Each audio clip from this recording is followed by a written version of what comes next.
All right, let's take a journey together. We're heading to a tiny island way up in the North Atlantic. It's a place of absolutely stunning beauty, but its culture, well, its culture is just as captivating. We're going to dive in and explore what makes Iceland so truly unforgettable. It's a pretty good question, right? Is it the history, the traditions, or maybe it's the really clever ways people solve modern problems? For Iceland, it seems like it's a mix of all three, and often in the most surprising ways. So, to give you a taste, let me just throw three quick things at you. First up, I want you to imagine construction projects being rerouted, not because of rocks or rivers, but to avoid disturbing the homes of hidden folk. Yep, you heard that right, elves. Then you've got this. In a country with a pretty small population and really deep roots, dating can get, well, let's just say it can get a little complicated. So what do? They built a smartphone app to make sure you're not about to ask out your distant cousin. And finally, picture this, an entire country holding a formal funeral. We're talking a memorial plaque and everything, not for a person, but for a glacier that was lost to climate change. Stick with me here, because each of these stories tells us something really profound about Iceland. So, let's start with the small stuff. You know, the daily customs that add this little touch of magic to life in Iceland. These aren't huge, grand gestures. They're just ingrained habits that show you a really unique way of living. Okay, take Isbíltúr. Now, it translates to an ice cream road trip, but this is so much more than just grabbing a cone. Think of it like a mindfulness practice, but on wheels. The whole point is to savor the journey, the anticipation even more than the ice cream itself. It's a totally spontaneous trip for a cold treat, even if it's snowing outside of the middle of the night. It's a truly intentional act of just relaxing. And then, as winter really sets in, you have the Jólabókaflóð, which means the Christmas book flood. And the tradition is just as cozy as it sounds. You give books to each other on Christmas Eve, and then everyone spends the rest of the night curled up, maybe with some hot chocolate, just reading. I mean, sounds pretty perfect, doesn't it? But here's what's so fascinating. This isn't some new, trendy thing. This absolute love for reading goes way back. It actually started in the Middle Ages, with families reading these ancient sagas aloud to get through the long, dark winters. Then, during World War II, almost everything was rationed, but paper wasn't. So books became the go-to gift.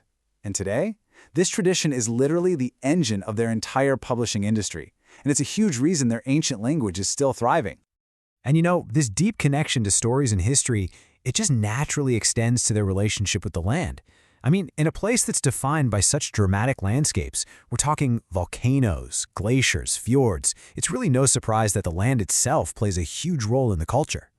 Which, of course, brings us back to the elves, or as they call them, the hidden folk. And look, this is not some fringe belief we're talking about.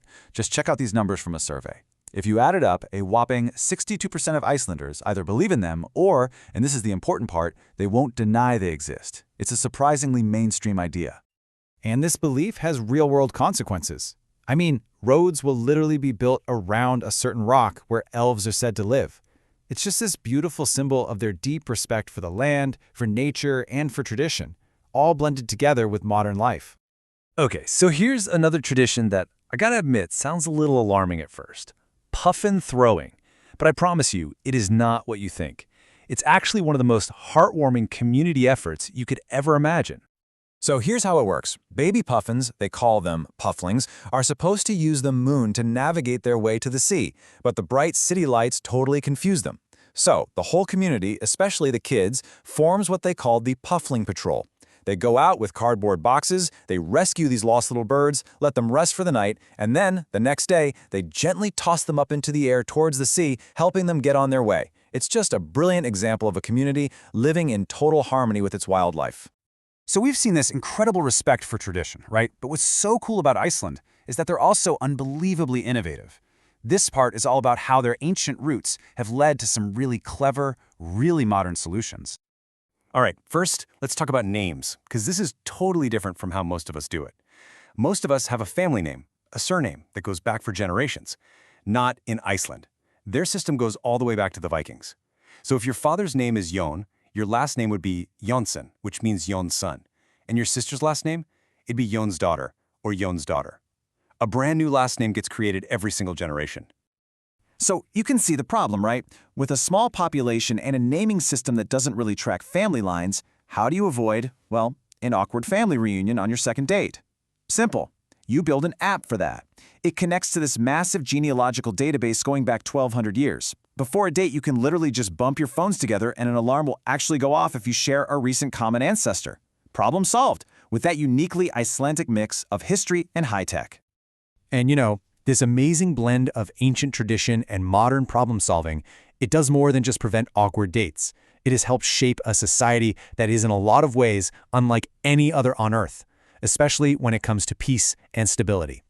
For years running, and I mean year after year after year, Iceland has been ranked by the Global Peace Index as the most peaceful country in the world, #1. So the question is, how on earth do they do it? Well, for starters, they don't have a standing army, or a navy, or an air force. Crime rates are incredibly low, and there's this really high level of trust in their social institutions like the government and the police. And maybe this is the most telling thing. Their police officers don't even typically carry firearms. It's a society that's fundamentally built on community and trust. And that brings us full circle, all the way back to that glacier. Because a country that is so deeply connected to its land is also painfully aware of the threats it's facing, and they found a uniquely Icelandic way to send a message to the rest of the world. So back in 2019, the Reykjavik glacier was officially declared dead. It had just melted so much that it no longer qualified as a glacier anymore. So Icelanders did something nobody had ever done before. They held a funeral for it. They installed this plaque on the mountain. And I'm just going to read it to you because the words are so powerful. It says, "This monument is to acknowledge that we know what is happening and what needs to be done. Only you know if we did it." It's basically a letter to the future, a really stark and kind of poetic warning about climate change. So we come back to that first question we asked. From reading books on Christmas Eve, to rescuing baby puffins, to creating apps to avoid dating your cousin, what can one small island really teach the rest of the world? Well, maybe it's about finding a little bit of magic in the everyday. Maybe it's about blending ancient wisdom with modern ingenuity. And maybe, just maybe, it's about facing a really uncertain future with honesty, with community,